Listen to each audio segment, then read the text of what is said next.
here is an illustration of what was an 8-point DFT. 8-point DFT. We took all the even samples,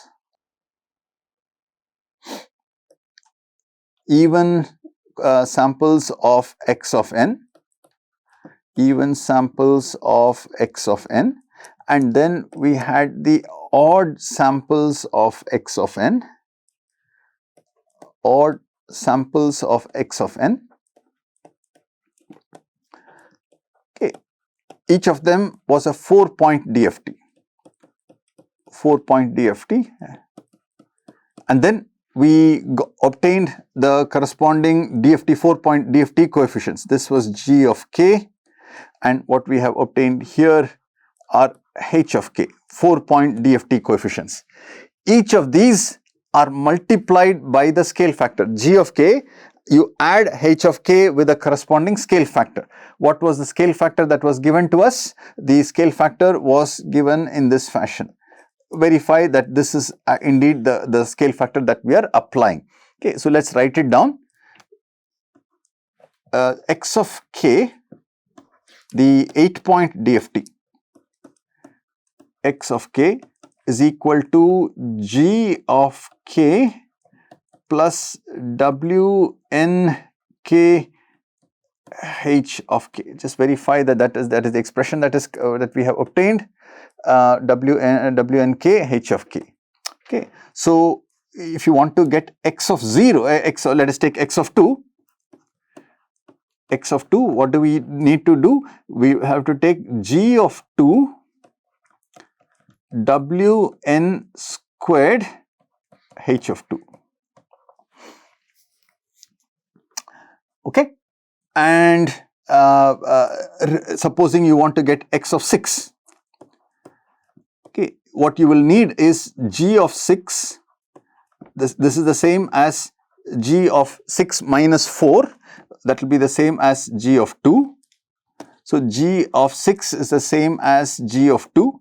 You will need h of 6, and that's the same as h of 2. So the relationship that we need here will be x of 6 equal to, instead of h of 6, I'm going to write g of 6, I'm going to write g of 2. Instead of h of 6, I'm going to write h of 2 again here. And this is going to be wn6. Notice that the scale factor here is wn2 when you wanted to compute x of 2, when you wanted to compute x of 6. The same two terms combining with wn6. So this is the computation that has come about. Okay, so let us take a closer look at these two operations. X of 2 is equal to g of 2 plus w8 2 times h of 2. X of 6 is equal to g of 2 plus w8 6 h of 2. Okay, this is where useful for us to remember all the properties. W8 6 can be written as W8 4 multiplied by W8 2. W8 4 is equal to minus 1. So therefore, this is equal to minus W8 2.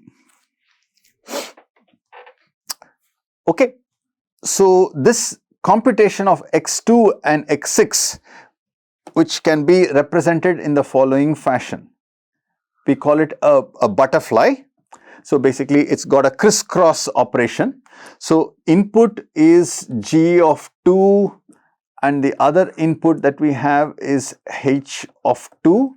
We combine these two via an addition operation, and there is a multiplicating scale factor. Basically, there's w coefficients. So we have to introduce wn2, right, in order to get the output that we are interested in, which is x of 2. The same two samples can be combined in another combination, but with a different scale factor. This will be Wn6 to produce x of 6. Okay, I hope you are comfortable with this particular expression. Now, using the observation from the previous step, we can then say that this can be implemented. The same butterfly can now be implemented in the following fashion. Okay, input with a multiplier. This is Wn2. Okay, then you have a crisscross without any multiplications, only additions. So this goes to the upper side, and this signal comes down to the lower side. The one has got a -1 sign. So basically, the upper branch, you add the two signals. In the lower branch, you take the difference of the two signals. So just verify that this is what exactly we need. This is h of 2.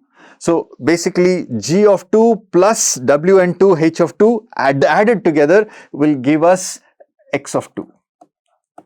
The same two signals subtracted will give us x of 6.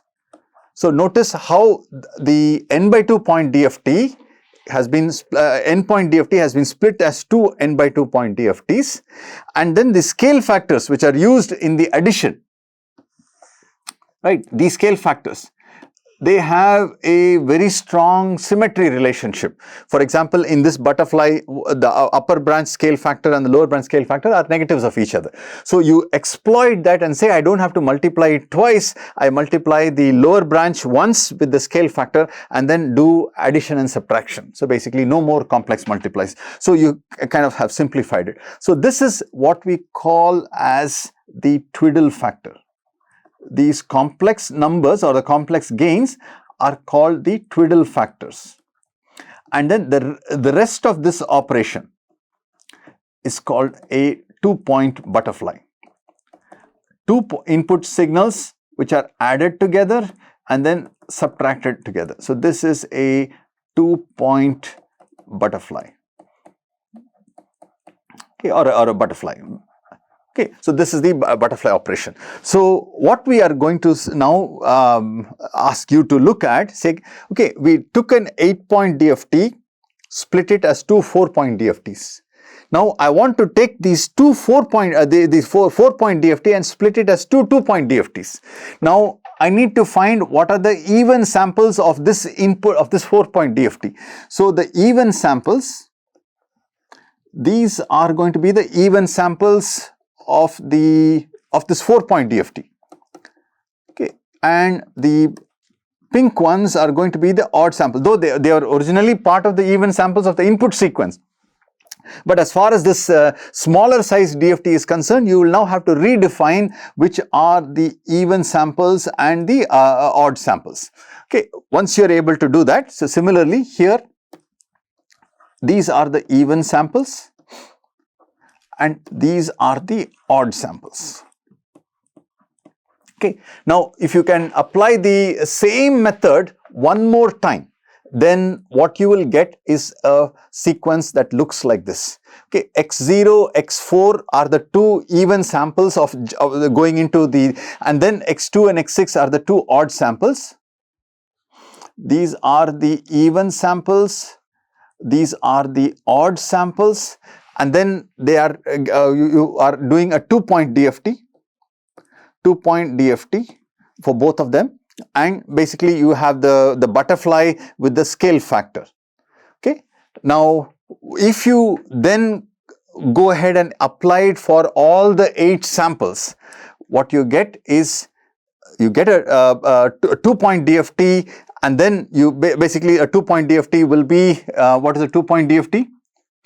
1, 1, 1 minus 1. That is what is a 2-point DFT. 2-point DFT. That's basically a butterfly operation as a 2-point DFT. And then you have these as the additional stages that are present.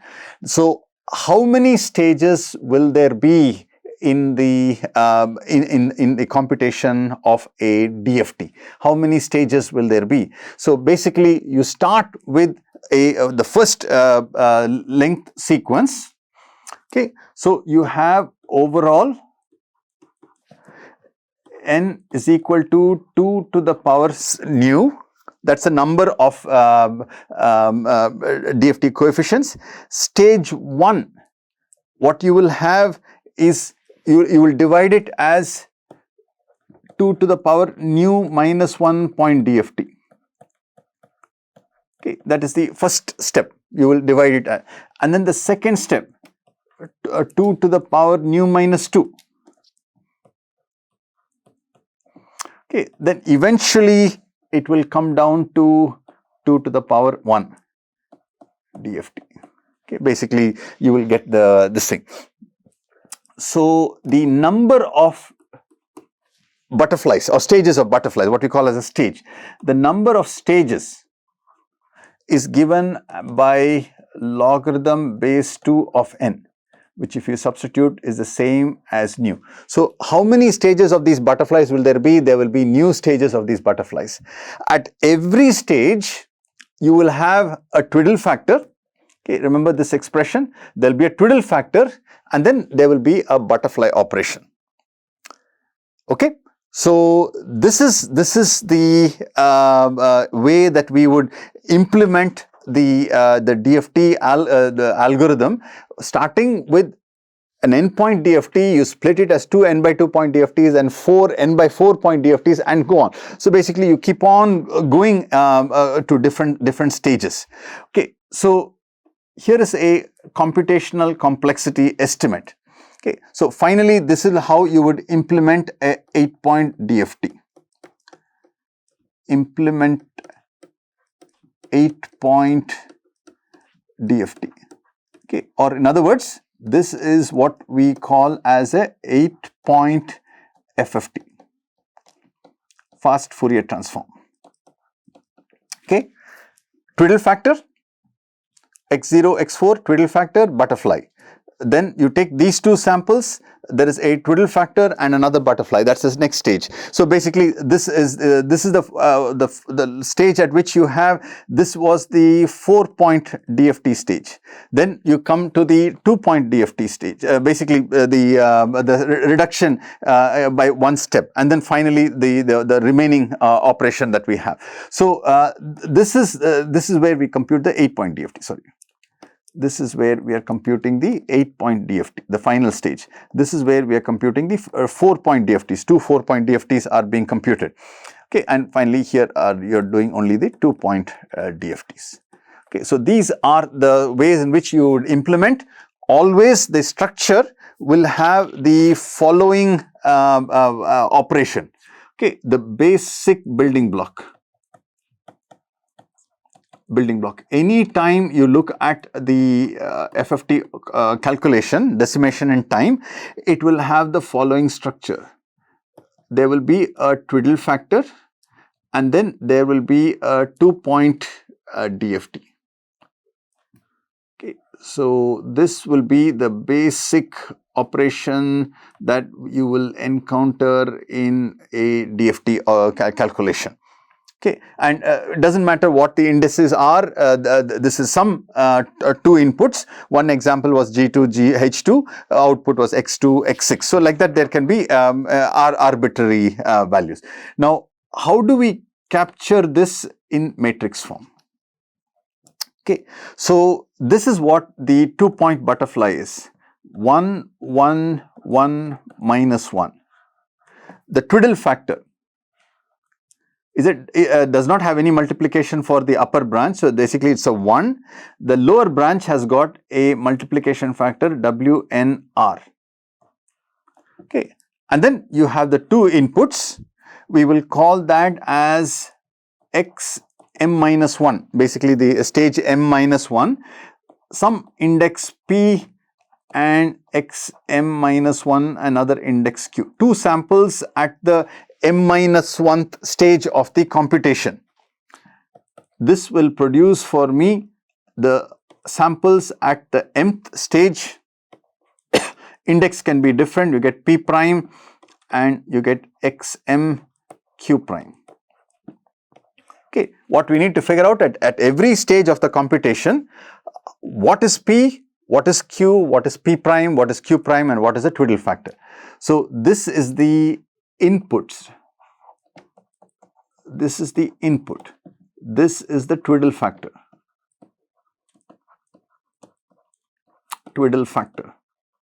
okay, and this is the 2-point butterfly,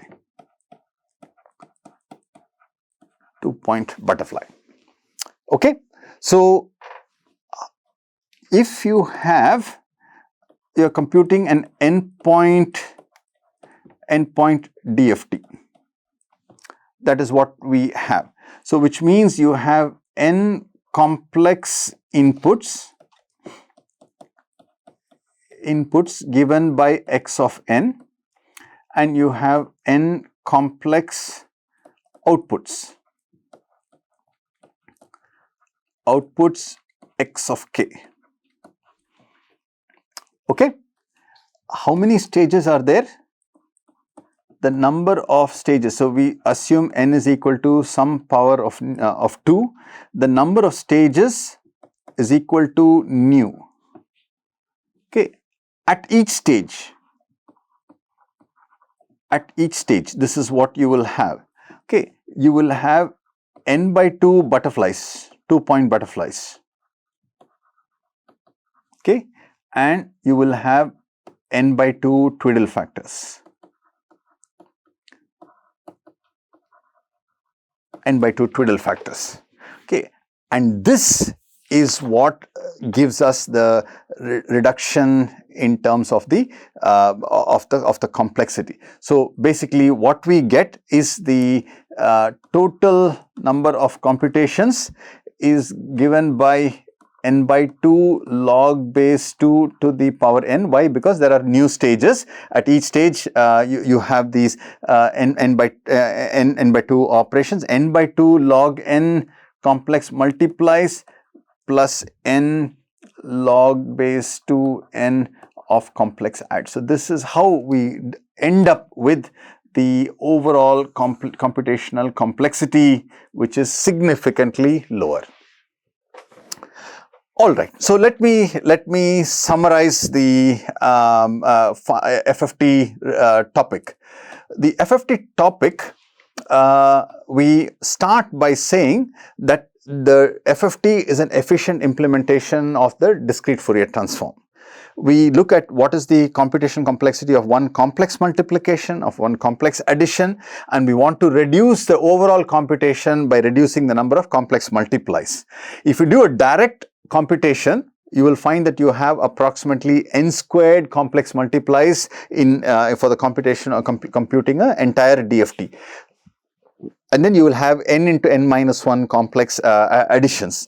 However, if you are able to split it as two n by 2 point DFTs and then subsequently split it as n by 4 point DFTs and eventually reduce it all the way down to a 2-point DFT with the basic structure being at every stage there will be n by 2 butterflies, there will be n by 2 twiddle factors. That's all as the computation complexity. So basically you run through the algorithm and then you obtain this as the overall structure. So intermediate structure is n by 2 point DFT. Final structure will be a 2-point DFT. And then if you make the efficient implementation by looking at the symmetries and pulling out the twiddle factors, then you see that the twiddle factors come in the beginning. So this is the twiddle factor.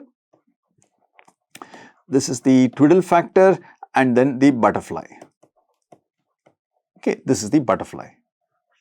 And this comes with a minus sign. The lower branch will come with a minus sign. So this is the butterfly. Okay, so once you have that, overall complexity is of the order of n by 2 log n.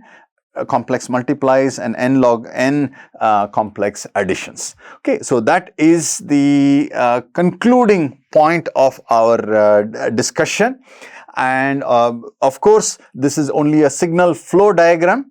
So remember, you saw the input as x0, x4, x2, x6. You can always redraw the input such that you start in the exact as the input sequence is as you give it to the DFT algorithm, x0, x1, x2. Then what you will find is that the outputs are now in a different order than the original input. But again, does not matter. This is how the signal flow will happen. Always remember, there will be a twiddle factor followed by a butterfly. So this is a stage, the first stage of the computation. Okay, so this is stage 1. Then we look at the next set of computations as stage 2. Notice that in every stage you have n by 2 butterflies with n by 2 twiddle factors. This is stage 2, and then finally stage 3. Okay, basically this is how you can redraw the structure in more than one way, but the basic the computation block will be 2 inputs, one of the lower branch with a twiddle factor, then you have a butterfly. Addition, subtraction. Similarly, that process gets repeated, and how many times do you get repeated based on the number of stages. At each stage, different inputs are combined, different twiddle factors are involved, but at the end of the day, the same structure, different inputs, different twiddle factors, but we compute that in a very systematic fashion, and this is how the DFT computation is derived. So with that, we bring our study of chapter 9 to a close. Let me once again remind you that what we have looked at is what is the computation complexity if you do the direct computation of the DFT. And then what we have done is we have split the signal into the even inputs and the odd inputs. That's called decimation in time. So that is how we have derived the FFT algorithm. In the same manner, you can also do a decimation in frequency. The output DFT coefficients, you can one DFT can compute all the even coefficients, x0, x2, x4, x6. Similar, like that you can do. That is called decimation in frequency. Same computation complexity, the signal flow is slightly different, but you will still get a FFT algorithm. So that will be decimation in frequency, and as I mentioned, the more general FFT algorithm, these are all radix 2. At the basic building block is a 2-point butterfly. What you can get is a mixture of radix 2 and radix 3. You can get a mixture of radix 2 and radix 7. Basically, any prime number can be used as a radix, and you can build FFTs for the when the n is not a power of 2 but some complex basically a composite number. And of course, we must keep in mind that when you do quantization, there will be effects of quantization that will be present. So with that, we have brought brought in the concepts of efficient computation of the discrete Fourier transform, and again Mr. Tony will be giving you several examples of how to calculate the DFT, the properties of the DFT, and then also look at what are some of the efficient ways in which we can compute the DFT using the fast Fourier transform algorithm. I hope you have found this course to be interesting and useful, and as always, we are ready to answer any questions, any doubts that you may have, and then help you prepare for the exam. And then even beyond the exam, this is a tool that you will carry with you in your professional career. So DSP is a useful subject, and I hope you have gained a good level of understanding and confidence. I wish you all the very best. Thank you.